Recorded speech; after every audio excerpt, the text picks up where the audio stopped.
Today, we're talking about something uncomfortable but powerful. Most people don't fail at wealth because they're lazy. They fail because they've been trained to think like someone who is supposed to stay broke. And unless you spot that programming, you'll keep repeating the same wealth mistakes, even when you know better. Welcome to Growth Magnate, where we mentor you to unlock the rules of wealth, think like a pro, and build like a legacy. If you're new here, I'm glad you found this space. Around here, we talk about wealth psychology, behavior, systems, and the inner framework the top 1% live by, without hype, shortcuts, or lottery ticket fantasies. Now, let's get into it. I want to start with a simple idea. You don't rise to your financial goals, you fall to your financial identity. Your identity is the story your brain believes about what's normal for you. I'm bad with money. I'm a saver. I always struggle. I'm just not business-minded. I come from nothing. Those stories quietly run your decisions. And here's the crazy part. Your brain would rather keep a familiar struggle than risk a new reality. That's called the scarcity loop. And today, I'm going to walk you through 12 wealth psychology lessons to break it, the same principles wealthy thinkers use daily. Stay with me because each lesson stacks on the last one. Lesson 1. Scarcity trains you to think in survival, not strategy. When you grow up around financial stress, your brain learns one habit: avoid pain now, deal with consequences later. That means short-term comfort beats long-term gain.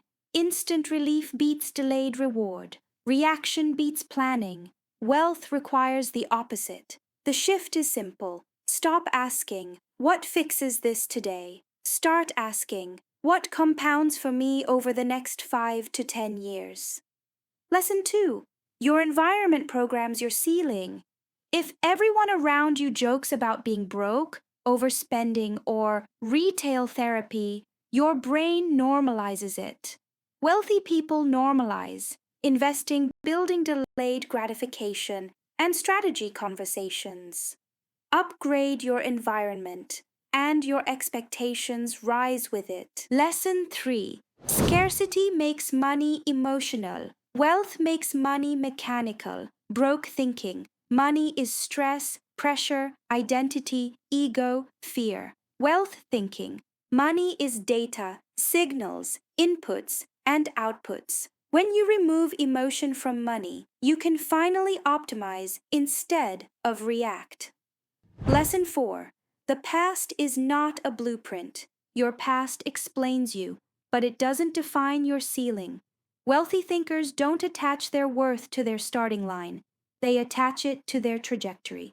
Lesson 5. Scarcity avoids responsibility. Wealth takes ownership. One mindset says, the economy, my boss, the system, my parents. The other mindset says, okay, those are inputs. What do I control next?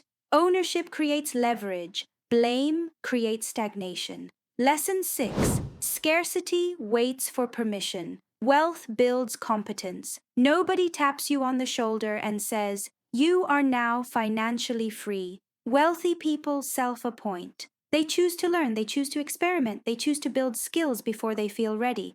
Lesson 7. Scarcity craves comfort. Wealth builds tolerance for discomfort.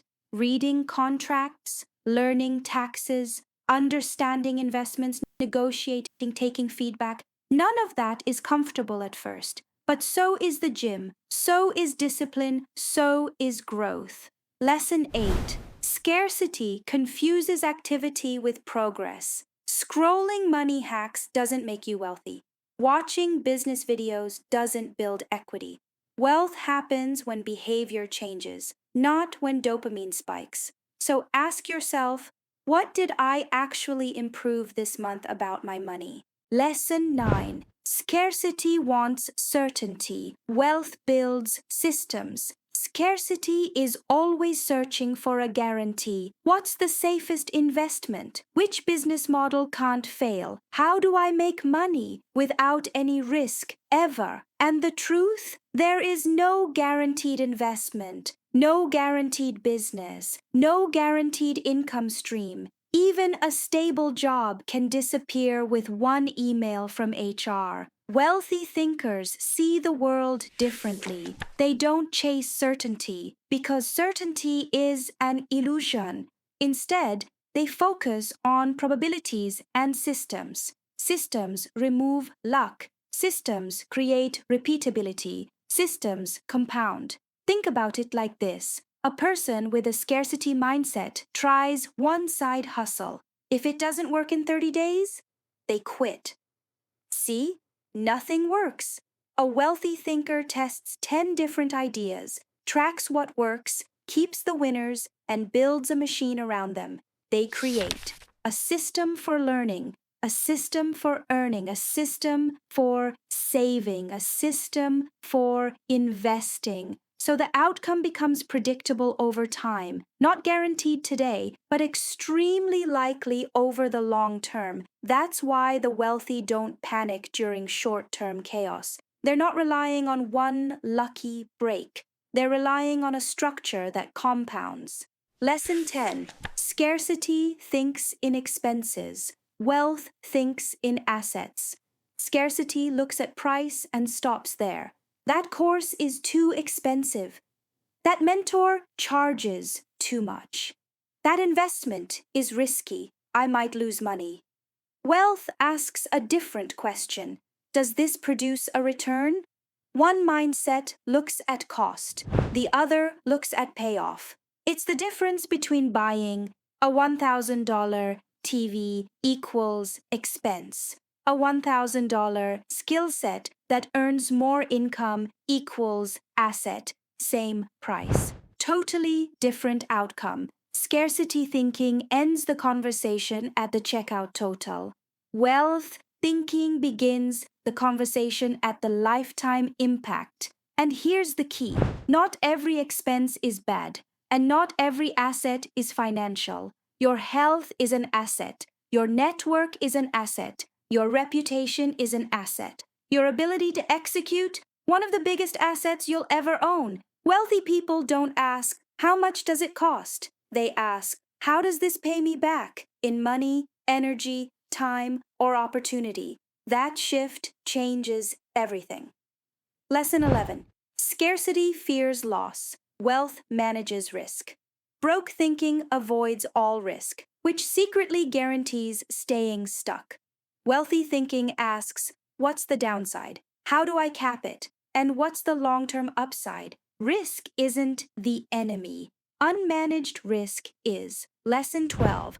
Wealth is built on identity, not motivation. Motivation fades. Pep talks fade. New Year energy fades. Identity sticks. When you start seeing yourself as someone who learns, builds, delays gratification, invests, protects their time, masters their craft, your behavior follows by default, brick by brick, decision by decision. That's how wealth becomes inevitable. So here's the real question for today. What identity are you reinforcing without realizing it? Because you don't get the life you want. You get the life that matches your standards. And if you want wealth, you must raise the standard of how you think, behave, plan, and execute. Not with drama, not with panic, just with calm, consistent progress. If this resonated, don't just nod. Audit your identity, rewrite the story, upgrade the standard, and brick by brick, wealth becomes inevitable. If this resonated, if this helped, watch the next video in the Wealth Psychology playlist and tell me in the comments, which lesson hit you hardest and what identity shift are you making starting today? Because the conversation you have about money is shaping the future you step into. And this time, let it be intentional.